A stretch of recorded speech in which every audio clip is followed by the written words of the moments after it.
शिंदे गटाचे आमदार संजय शिरसाट यांनी पुन्हा एकदा खळबळजनक दावा केलाय।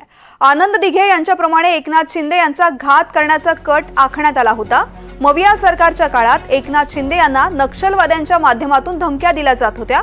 त्यांना Z+ सुरक्षा दिली पाहिजे अशी शिफारस पोलिसांनी स्वतःहून केली होती, तरी त्या फाईलवरती सही करण्यात आली नाही। याचा अर्थ एकनाथ शिंदे यांना शहीद करण्याच्या मार्गावरती उभं करणं असा होता, असा दावा संजय शिरसाट यांनी केला। शिरसाटांच्या दाव्यावर आता ठाकरे गटाकडून काय प्रतिक्रिया येणार याकडे लक्ष आहे। सगळ्या गोष्टींमध्ये दिघे पॅटर्न जो आहे एकनाथ शिंदे साहेबांसोबत सुद्धा वापरला जाणार होता अशी बरीच चर्चा मध्यंतरी झाली।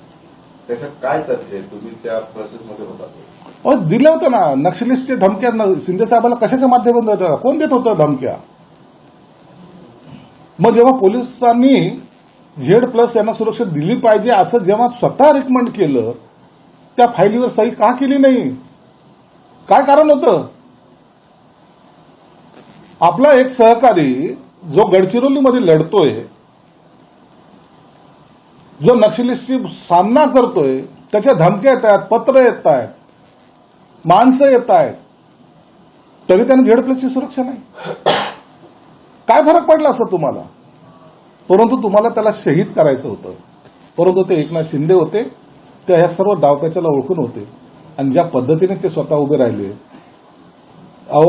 या सगळ्या लढायातून गेलेले हे आम्ही शिवसैनिक आहोत, म्हणून आम्हाला भीती वाटण्याचं काही कारणच नाही।